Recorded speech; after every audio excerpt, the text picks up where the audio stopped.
நரேந்திர மோடியின் தமிழகம் வருகை. ஆன்மீகமும் அரசியலும் சங்கமிக்கும் நம் புண்ணிய பூமியில் உலகமே வியந்து நோக்கும் ஒரு உன்னத தலைவரை வரவேற்க நாம் காத்திருக்கிறோம். அவர் வெறும் பாரத பிரதமர் மட்டுமல்ல, 140 கோடி மக்களின் நம்பிக்கை நாயகன். யாதும் ஊரே யாவரும் கேளீர் எனும் கணியன் பூங்குன்றனாரின் வரிகளை ஐக்கிய நாடுகளின் சபையில் உறக்க சொல்லி தமிழை உலகின் மூத்த மொழி என்று உலக அரங்கில் பறைசாற்றியவர் நம் பாரத பிரதமர் திரு நரேந்திர மோடி அவர்கள்.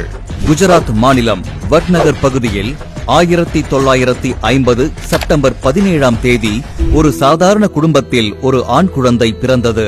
பிறப்பு முதலே அந்த சிறுவனுக்கு பெரும் கஷ்டமே. தந்தையுடன் சேர்ந்து ரயில் நிலையத்தில் தேநீர் விற்ற அனுபவம், வறுமையின் கஷ்டம், பொதுமக்களின் வாழ்க்கை போராட்டம், இவை அனைத்தும் அந்த சிறுவனை மனதளவில் வலுவானவராக மாற்றியது. அன்று யாரும் எதிர்பார்க்கவில்லை, அந்த தேநீர் விற்ற சிறுவன் இன்று உலகளவில் இந்தியாவை தலை தூக்கி நிற்கும் வகையில் ஆட்சி செய்யும் பிரதமராவார் என்று. தனது 8 வயதிலேயே ராஷ்டிரிய சுயம் சேவக் சங்கத்தில் இணைந்த மோடி 1971 அந்த அமைப்பில் முழுநேர பணியாளராக செயல்பட்டார். பின்னர் 1985 பாரதிய ஜனதா கட்சியில் இணைந்து ஒழுங்கு மற்றும் திட்டமிடும் திறன், நிர்வாக ஆற்றல், கடின உழைப்பு ஆகியவற்றால் 1990 அவருக்கு தேசிய தேர்தல் குழு உறுப்பினராக செயல்படும் வாய்ப்பு கிடைத்தது.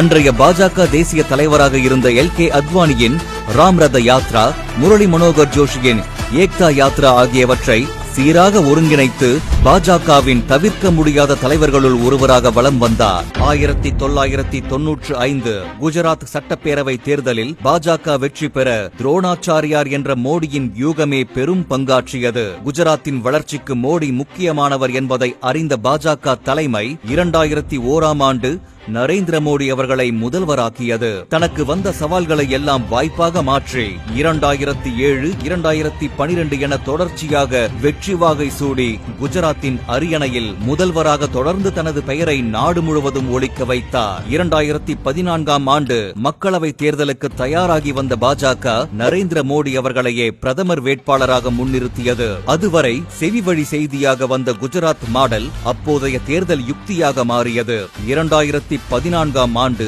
அறுதி பெரும்பான்மையுடன் வெற்றி பெற்று இந்திய திருநாட்டின் 14வது பிரதமரானார் திரு நரேந்திர மோடி அவர்கள். அரசியல் என்பது பலருக்கு அதிகாரம், ஆனால் நம் பிரதமருக்கோ அது மக்கள் சேவை. குஜராத் முதல் டெல்லி வரை இவரது அரசியல் பயணம் ஒரு திறந்த புத்தகம். ஒரு சாமானியனாக தொடங்கி இன்று உலகின் சக்தி வாய்ந்த தலைவர்களில் ஒருவராக உயர்ந்திருப்பது இவரது கடின உழைப்பிற்கு சான்று. அரசியலில் சாத்தியமற்றது என்று கருதப்பட்ட பல விஷயங்களை சாத்தியமாக்கியவர் திரு மோடி. நாட்டின் பாதுகாப்பு, பொருளாதார வளர்ச்சி என அனைத்திலும் தீர்க்கமான முடிவுகளை எடுத்து ஊழலற்ற நிர்வாகம், வெளிப்படையான அரசியல் என புதியதொரு கலாச்சாரத்தை நம் பாரதத்தில் நிலைநாட்டியவர். தமிழகத்தின் வளர்ச்சி திட்டங்களுக்காகவும் தமிழக மக்களின் நலனுக்காகவும் இமயமலை போல துணை நிற்பவர் நம் பாரத பிரதமர்.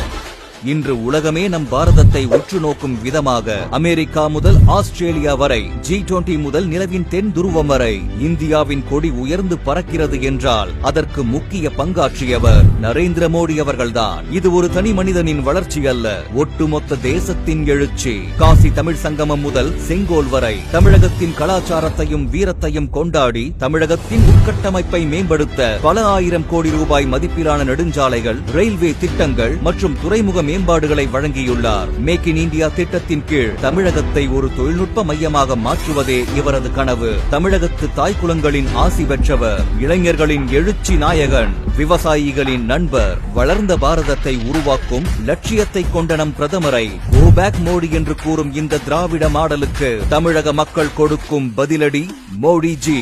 You are always welcome. Modiji, you are always welcome.